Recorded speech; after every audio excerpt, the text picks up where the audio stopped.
नमस्कार, मी श्वेतांकले. तरुण भारतच्या न्यूज बुलेटिनमध्ये आपल्या सर्वांचे स्वागत. आता पाहूया ठळक घडामोडी. लोकमान्य मल्टीपर्पज कोऑपरेटिव्ह सोसायटीच्या वतीने एनजीओ लोककल्प फाउंडेशनच्या समर्थनार्थ 12 जानेवारी 2025 रोजी लोकमान्य मॅरेथॉन 5 चे आयोजन करण्यात आले आहे. ही केवळ स्पर्धा नसून फिटनेस, शिक्षण आणि सामाजिक बांधिलकी यांचा एक अनोखा संगम असणार आहे. या मॅरेथॉनचा मुख्य उद्देश फिटनेसला प्रोत्साहन देणं आणि जास्तीत जास्त लोकांमध्ये उत्तम आरोग्याबाबत जागरूकता निर्माण करणं असं आहे. या मॅरेथॉनमधून मिळणारे उत्पन्न लोकमान्य मल्टीपर्पज कोऑपरेटिव्ह सोसायटीने दत्तक घेतलेल्या ग्रामीण भागातील वंचित विद्यार्थ्यांच्या शिक्षणासाठी वापरण्यात येईल. या स्पर्धेसाठी दैनिक तरुण भारत मीडिया पार्टनर म्हणून सहकार्य करणार आहे. या मॅरेथॉनसाठी देशभरातील स्पर्धक 10 किलोमीटर, 5 किलोमीटर आणि 3 किलोमीटर धावणे या गटात सहभाग घेऊ शकतात. यासाठीची नोंदणी 31 डिसेंबर 2024 पर्यंत करता येणार आहे. सहभागी स्पर्धकांना पदके, प्रमाणपत्र, टी शर्ट, किट बॅग व स्पर्धेनंतर नाश्ता देण्यात येईल. स्पर्धेच्या मार्गावर पाणी आणि लोकमान्य रुग्णवाहिकेची व्यवस्था करण्यात येणार आहे. स्पर्धेत भाग घेण्यासाठी स्पर्धकांनी www.runindia.in events Lokmanya marathon run for education 2025 या संकेतस्थळाला भेट देऊन नोंदणी करावी. अधिक माहितीसाठी नजीकच्या लोकमान्य सोसायटीच्या शाखेतून नोंदणी प्रवेशिका भराव्यात. तसेच अधिक माहितीसाठी 7795972635 टोल फ्री क्रमांक 180021245050 यावर संपर्क साधावा असं आयोजकांनी कळवलं आहे.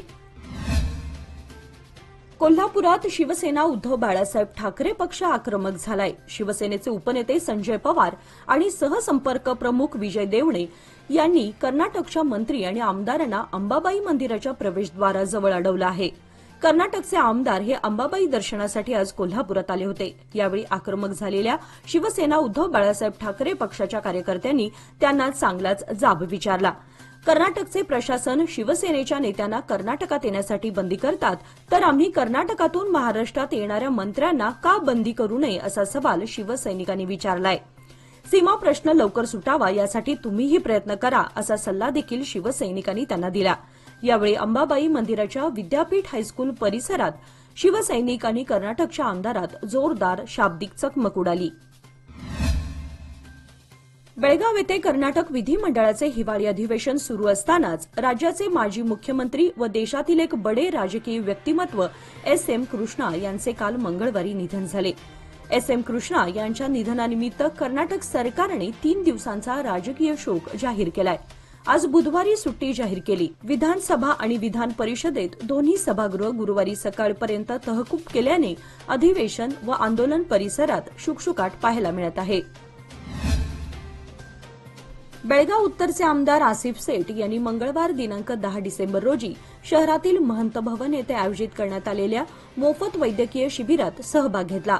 आरोग्य सेवा प्रदान करण्याच्या उद्देशाने आयोजित केलेल्या या शिबिरात विविध स्थानिक रहिवाशांनी सहभाग घेतला होता. यावेळी त्यांना मोफत आरोग्य सल्ला देऊन त्यांची वैद्यकीय तपासणी करण्यात आली. याप्रसंगी बैलहोंगलचे आमदार शिवानंद कौजलगी यांनीही या कार्यक्रमाला भेट देऊन जनतेच्या आरोग्य सेवेच्या गरजा पूर्ण करण्यासाठी सामूहिक प्रयत्नांचे त्यांनी उपस्थितांना महत्त्व पटवून दिले. कार्यक्रमादरम्यान कर्नाटकचे दिवंगत माजी मुख्यमंत्री एस.एम. कृष्णा यांच्या निधनामुळे त्यांना श्रद्धांजली वाहण्यात आली. राज्यासाठी एस.एम. कृष्णा यांनी दिलेले योगदान आणि त्यांच्या विकासावर त्यांचा चिरस्थायी प्रभाव याविषयी बोलून त्यांना आदरांजली समर्पित करण्यात आली. हत्तरगी टोल नाक्याजवळ धावत्या कारला अचानक आग लागल्याने धावपळ उडाली. काल सायंकाळी 7च्या सुमारास पुणे बेंगळूर राष्ट्रीय मार्गावरून हुबळीच्या दिशेने जात असताना कारला अचानक आग लागली. आग लागल्याचं लक्षात येताच चालकाने तातडीने कार थांबवली व सर्वजण बाहेर आले. त्यामुळे प्रवाशांचा जीव धोक्यापासून बचावला. या प्रकरणी हुक्केरी पोलीस ठाण्यात गुन्हा दाखल करण्यात आलाय. श्रीराम सेना हिंदुस्थान संघटनेकडून पंचमसाली समाजावर झालेल्या लाठीचार्जचा श्रीराम सेना हिंदुस्थानच्या वतीने निषेध करण्यात आला. डॉक्टर बाबासाहेब आंबेडकरांनी सर्वांना लोकशाही पद्धतीने आंदोलन करण्याचा अधिकार दिलाय, तरी देखील लाठीचार्ज झाला याचा आम्ही निषेध करतोय असं वक्तव्य श्रीराम सेना हिंदुस्थानचे प्रमुख रमाकांत कोंडुस्कर यांनी केलंय.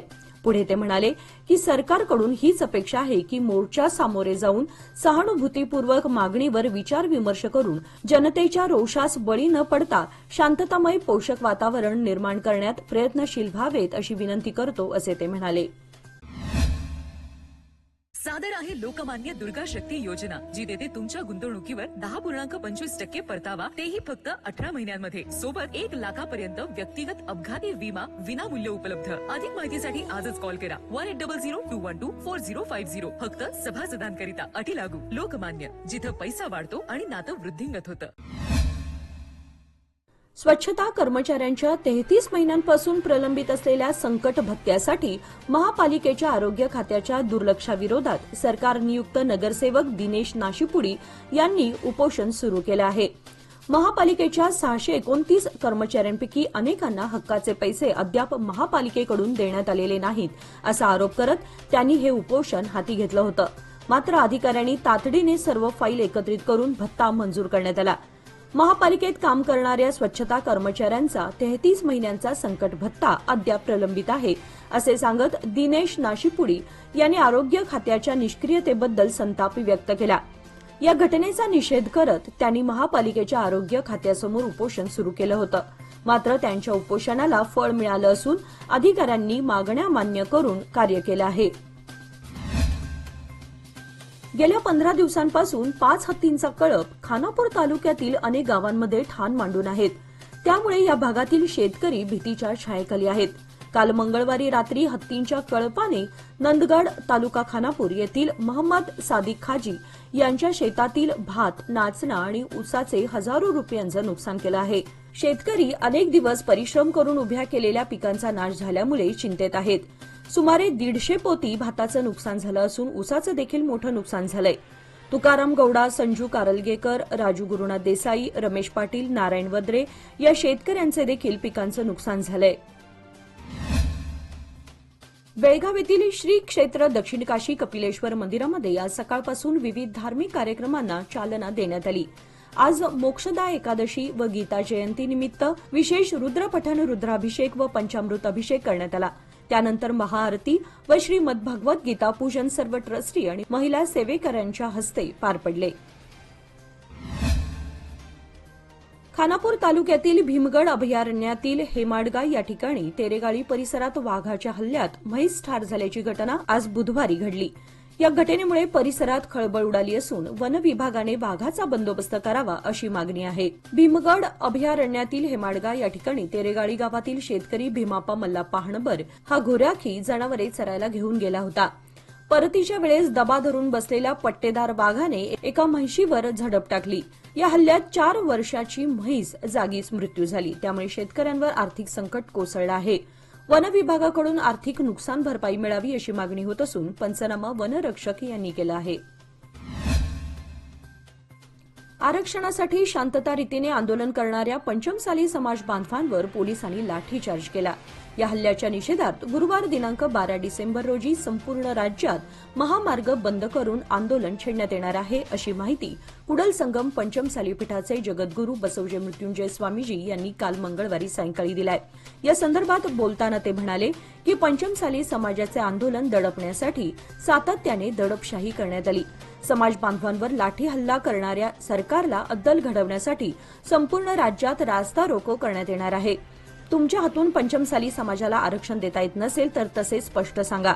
यापुढे आम्हाला जे आरक्षण देतात त्यांना सत्तेवर आणून आम्ही आमचा हक्क मिळवतो, असेही स्वामीजींनी सांगितले. जनावरे बांधण्यासाठी शेतात केलेल्या पत्र्याच्या गोठ्यात विद्युत प्रवाह उतरल्याने गोठ्याचे दार उघडण्यासाठी गेलेल्या शेतकऱ्याचा विजेचा शॉक लागून मृत्यू झालाय. ही घटना विजयपूर जिल्ह्यातील चडचण तालुक्यातील ताडदेवाडी येथे काल मंगळवारी रात्री घडली. शेतकऱ्याचे नाव लक्ष्मण महादेव सोनकळी असं आहे. घटनेची माहिती मिळताच चडचण तालुक्यातील पोलीस घटनास्थळी दाखल होऊन पंचनामा करण्यात आला. याचबरोबर आजचे बातमीपत्र इथे संपले. अधिक माहिती आणि ताज्या घडामोडींसाठी पाहत रहा तरुण भारत न्यूज चॅनल. तसेच आमच्या चॅनलला लाईक, शेअर आणि सबस्क्राईब करायला विसरू नका. आणि विश्वासार्ह बातम्यांसाठी दररोज वाचा दैनिक तरुण भारत. धन्यवाद.